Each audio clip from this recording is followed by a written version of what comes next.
9번째 강의입니까? 자, 이제 좀 빨라져도 될 것 같아요. 왜냐하면은 16장에서는 어떻게 예수가 그리스도가 되는지를 베드로의 신앙 고백과 앞에 있는 내용들이 요나의 표적, 떡 이야기 이런 것들, 그리고 바리새인들의 교훈 이런 것들이 어, 교회 비유라는 사실을 알게 되는 거죠. 그래서 성경을 문자로 읽는 것, 그것이 비유라는 사실. 여러분 잊지 말아야 됩니다. 그래서 시브리인들, 지금 이스라엘 사람들이 성경을 가지고 뭐 아이들을 잘 키운다고 하고 뭐 부자가 됐다고 해서 막 그걸 따라가고 있는데, 여러분 그냥 물론 땅에서는 잘 사는 게 될 수도 있어요. 성실하게 살게 하니까. 그러나 그 하나님을 아는 데 있어서는 빵점입니다, 여러분. 물론 암기해 놓은 게 있기 때문에 은혜가 되면은 그 사람들도 깨닫겠죠. 그러나 그게 없다면은 힘든 이야기가 되겠죠. 그리고 베드로의 신앙 고백이 어떤 건지 알았어요.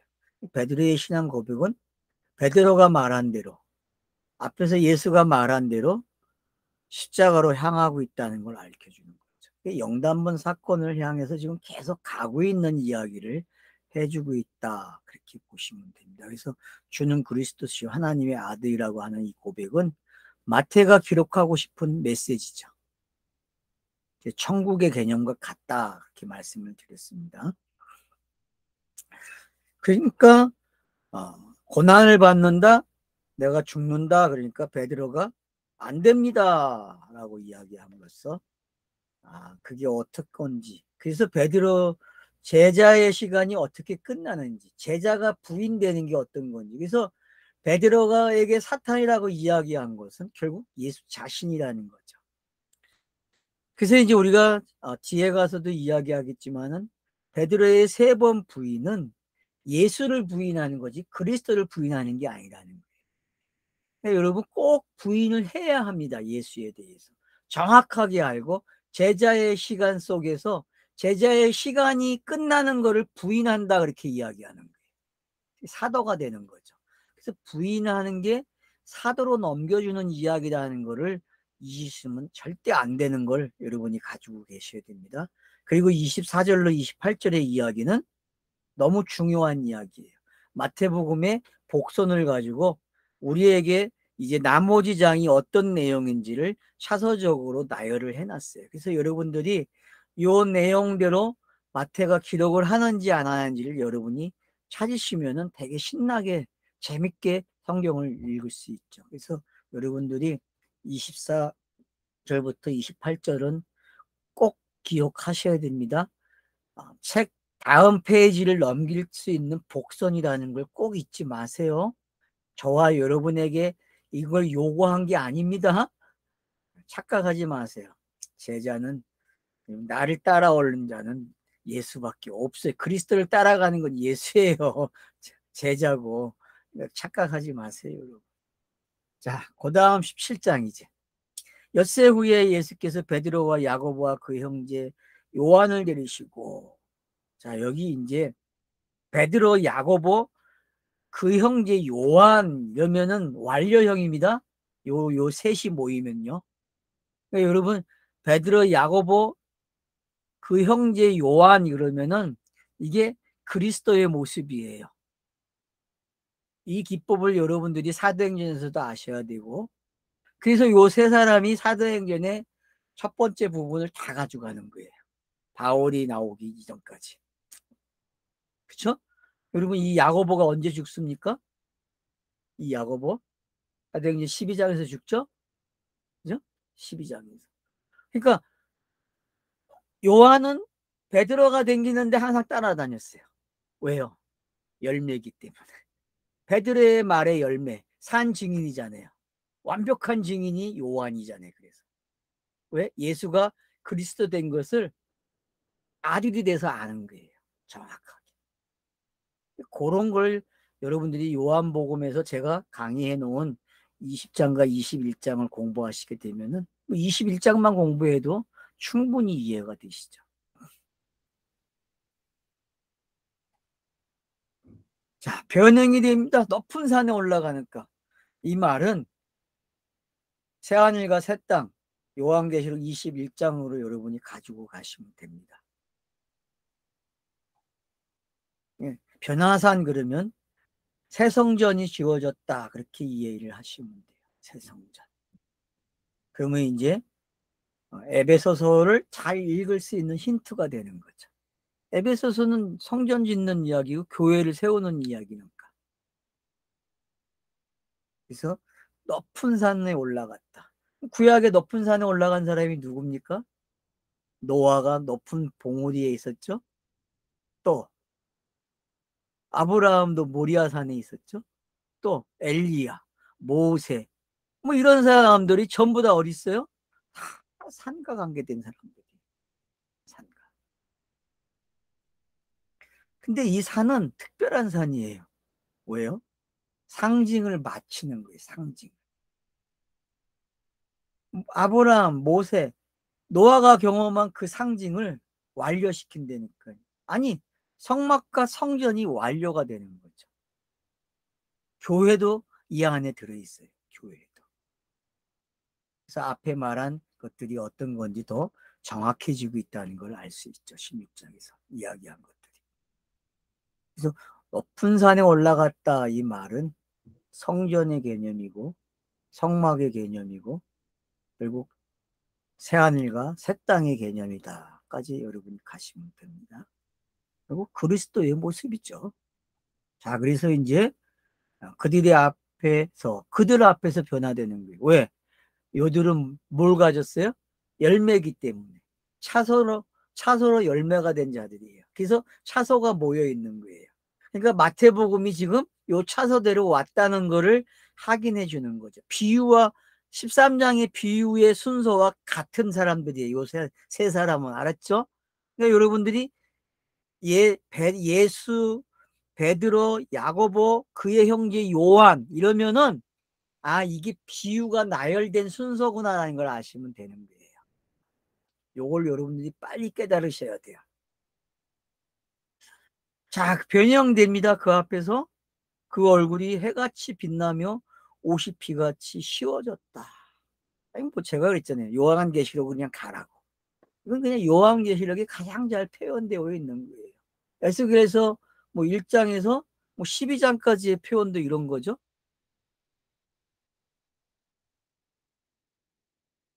그때 모세와 엘리야가 예수와 더불어 말하는 것이 그들에게 보였다. 자, 모세와 엘리야가 등장했다. 이 말은 뭐예요? 아, 예수로 있으면 안 돼요. 빨리 그리스도 되세요. 그 얘기하러 왔잖아요. 누가복음 가면 그래서 뭐라 그래요? 언제 죽어요? 그런 얘기 나오죠. 그죠? 네? 누가복음에서는 언제 죽어요? 빨리 죽어야죠. 그 얘기하러 왔단 말이에요. 대화의 내용이 그 얘기란 말이에요.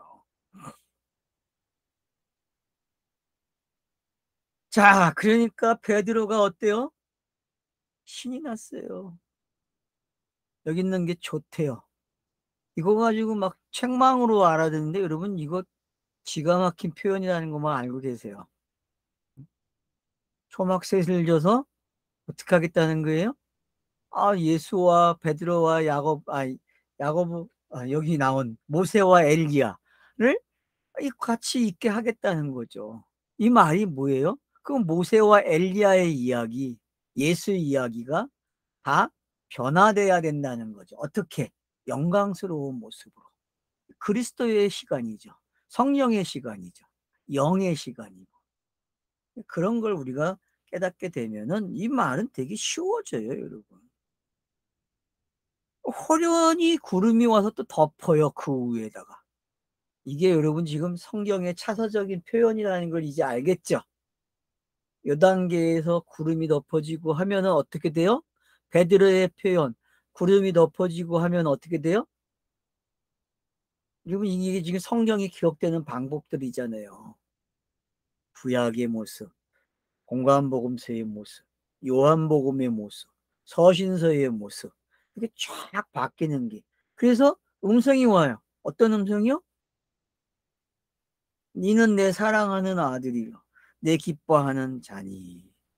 어디에서 나왔습니까? 3장에서. 세례 요한에게 세례받을 때에 들렸던 그 음성이 여기에서도 또 확인이 되고 있는 거죠.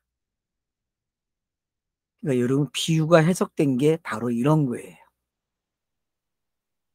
그러니까 마태복음 13장에 두 개의 비유가 해석이 됐는데 그 비유가 뭔지, 그리고 표적들, 떡을 만드는 이야기들, 그게 바리새인들의 누룩이고 그것들이 뭔지 여러분이 종합해서 깨닫게 되면은, 아, 예수와 관계된 걸 누룩이라고 하는구나. 그래서 예수의 시간이 끝나서 그리스도의 시간으로 와야 되는구나 라는 사실을 여러분들이 깨달아야 한다. 그래서 보화의 비유, 보물을 찾는 이야기, 그 전환점이 여러분들이 깨달아야 돼요.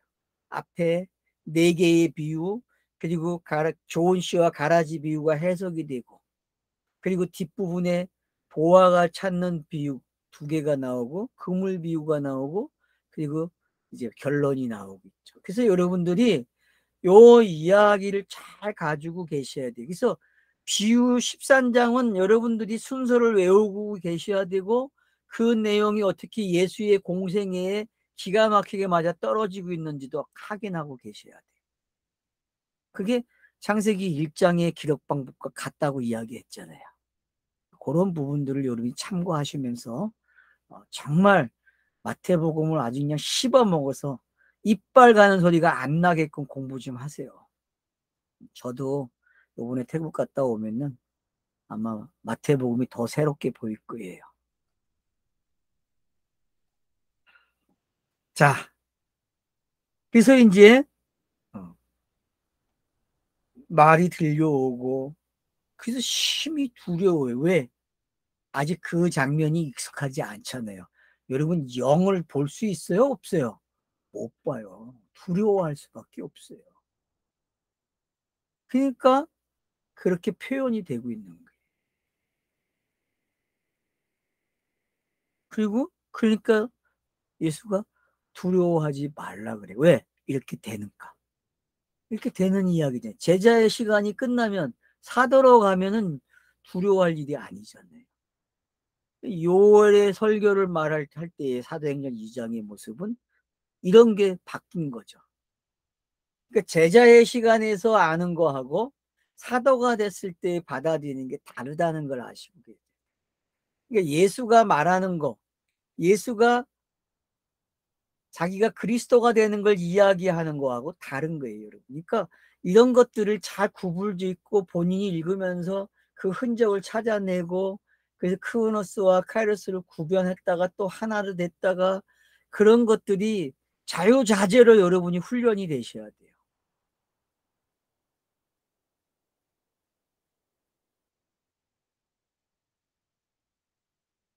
자, 그러면서 산에서 이제 내려옵니다. 그러니까 뭐라 그래요? 인자가 죽은 자 가운데 살아나기 전에는 본 것을 아무에게도 말을 이르지 말라 그래요. 그래서 베드로가 어떡합니까? 한참 후에 베드로서에다가 기록을 하는 거예요. 전선지, 후선지 저 기억이 안 나는데 여러분들이 찾으세요. 분명히 이 구절을 갖다가 인용해서 쓰고 있거든요. 자기가 본 것에 대해서.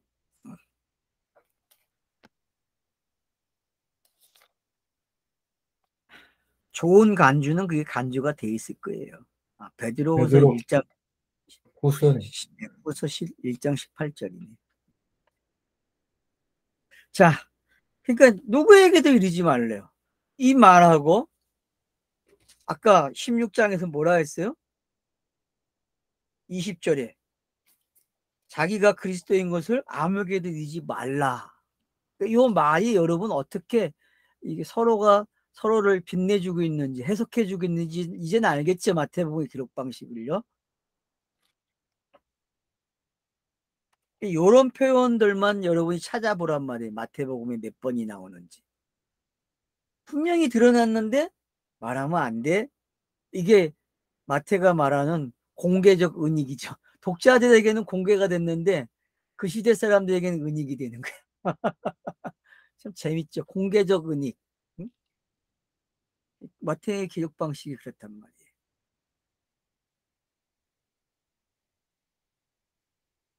그러면 서기관들이 엘리야가 먼저 와야 한다고 했어요. 엘리야가 그래서 왔다 그러죠. 엘리야 왔어. 성경은 하나도 짝이 없는 게 없어. 문자적으로도 다 성취가 돼. 왔어라고 이야기한대.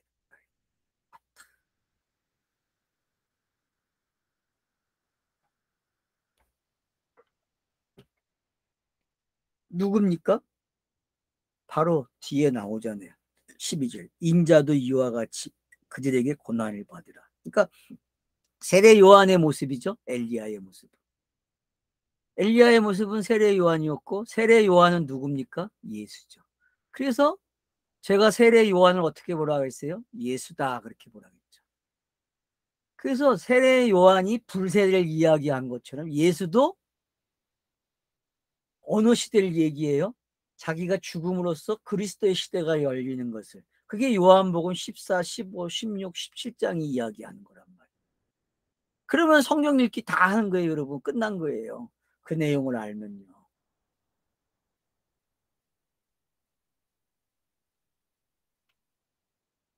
그래서 고난을 받는다고 가르쳐 주는 거예요. 그러니까 왜 이제 엘리야의 죽음도 기록하고 이런 것들이 이렇게 모아졌는지 이제는 알겠죠? 예?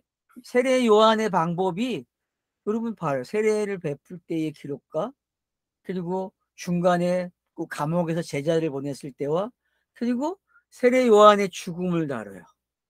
이런 것들이 뭘 의미하고 있는지 이제는 우리가 벌써 이걸 딱 읽으면 어떻게 해야 돼요? 마태복음에서 요한이 나온 데를 찾아가야 한단 말이에요. 이제는 기억이 나시죠? 네. 그런 것들을 여러분들이 참고해 주세요. 그래서 세례 요한은 누구다? 예수다. 그렇게 읽어야 됩니다.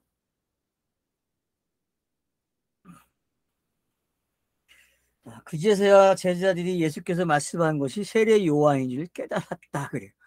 아직 예수라는 말은 안 쓰죠. 그죠? 세례 요한이 예수였다. 거기까지 우린 가야 된다는 거죠. 알았죠? 자, 그 다음 보세요, 이제. 간질에 걸린 아이를 데리고 왔는데 제자들이 낫게 못해요. 그래서 예수가 뭐래? 믿음이 없고 패역한 세대라 그래요. 맞죠? 지금 마태복음을 읽고 있는 사람들에게 믿음이 없고 패역한 세대라고 하는 것은 뭐예요? 깨닫지 못하는 거예요. 그리스도의 모습을 보여줬는데 못 깨닫고 있으면 안 되죠. 깨달아야 된다고. 그래서 여러분 이걸 그냥 깨달으라고 간곡하게 지금 부탁을 하고 있네, 나레이터가. 저자가 이렇게 기록을 하고 있는 거예요.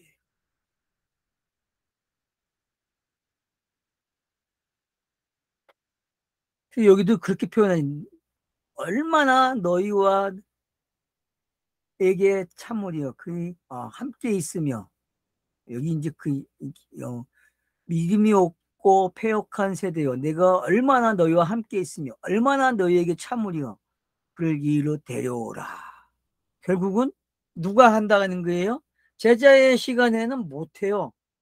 그러나 제자의 시간대에 이런 것들을 답습해 놓으면은 사도가 되면 어떻게 해요? 잘해요.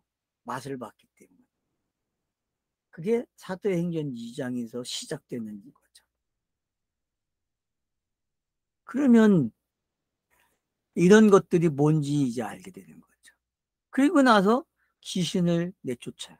여러분 귀신을 내쫓았다는 이야기는 깨끗한 말이 없다는 것 뜻이잖아요. 그래서 비유가 해석되는 걸 여기서도 가르쳐주고 있는 거예요. 귀신이 나갔다는 이야기는 깨끗한 말이 들어가 충만해졌다 그렇게 이해가 되는 거죠. 그래서 제자의 상태가 지금 어떻게 돼요? 이제 귀신이 나간 이야기가 되는 거예요. 나가니까 그리스도의 시대가 열리는 거죠.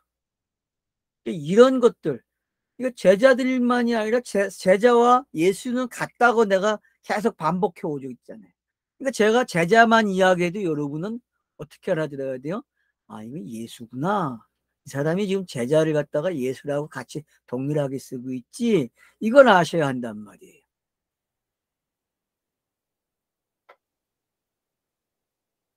그러니까 뭐라 그래요?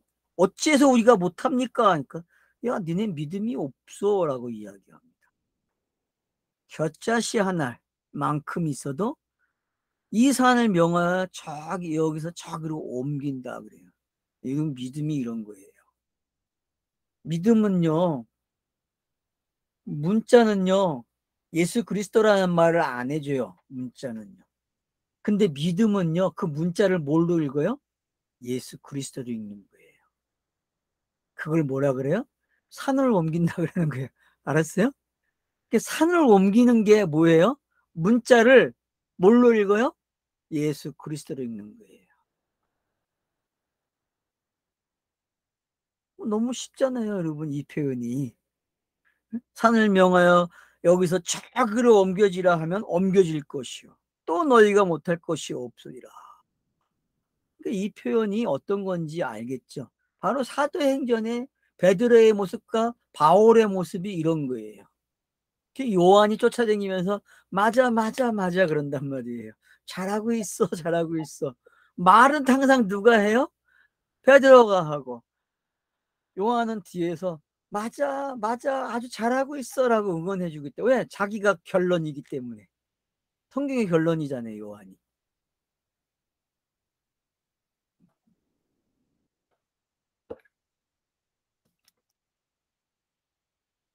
그리고 다시 죽음의 예고가 나와요. 그러니까 여러분, 지금 죽음의 예고가 어디서 나와요? 자, 16장에 한 번, 17장 12절에 한 번, 그리고 지금 여기서 또 나온 거예요. 22절에. 그래서 기록을 제가 해놓으라고 시켰는데 여러분 꼭 해놔야 돼요. 번호를 매기세요. 1번, 2번, 3번. 왜 이걸 매겨야 되는지 여러분이 이제 공부하다 보면 알게 돼요. 매겨 놓으세요. 그래서 변화산 전과 변화산 후에 그 예고가 어떻게 달라지면서 강도가 어떻게 더 높아지고 있는지. 그래서 이대로 지금 향하고 있게끔 가게 하는 요한의, 아니 마태의 목적이 있다는 걸 알 수 있는 거죠. 예루살렘으로 가는 게 어떤 건지 여러분들이 이제 점점 깨달아야 돼요. 자, 그래서 이제 드디어 어디에 도착을 합니까? 예루살렘에 가는 거예요. 그래서 뭐예요? 가버나움에 반세기를 받는 자들이 베드로와 이르되 너희 선생은 반세기를 내지 아니하느냐. 그래서 이제 반세기를 냄으로써 벌써 예루살렘에 가까웠다는 사실을 알기, 성전세를 내고 있단 말이에요.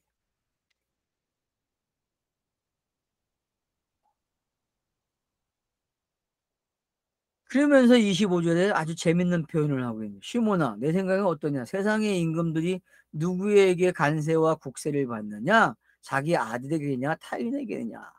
베드로가 뭐야 그래요? 아들을 세를 면합니다. 그렇게 얘기하죠. 그러니까 우리가 여기서 알아야 할 게, 그러면 보세요. 자, 세상에 세금을 내야 돼. 이게 율법의 세상이잖아요. 그러니까 예수가 세상에다가 세금을 내요, 안 내요? 당연히 내죠.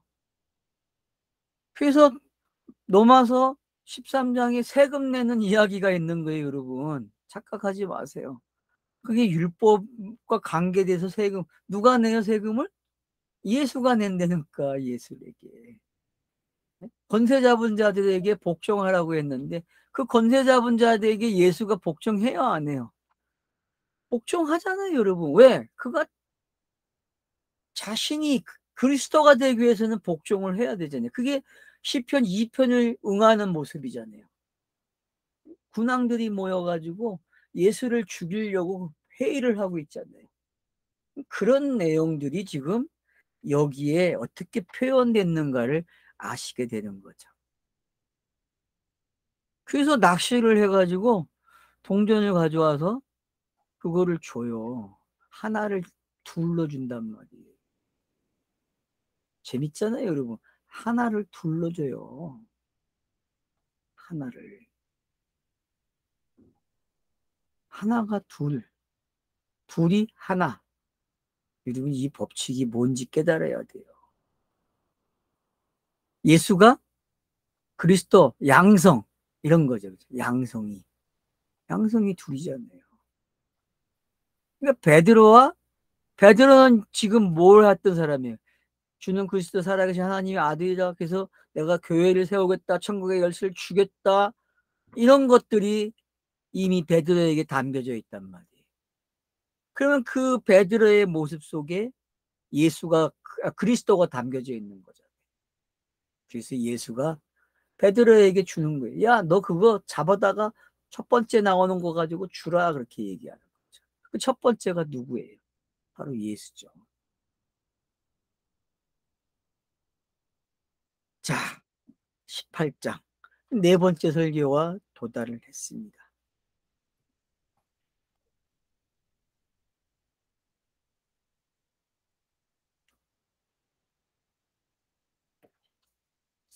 쉬었다가 하죠, 뭐. 아유, 한 장씩밖에 못 가네.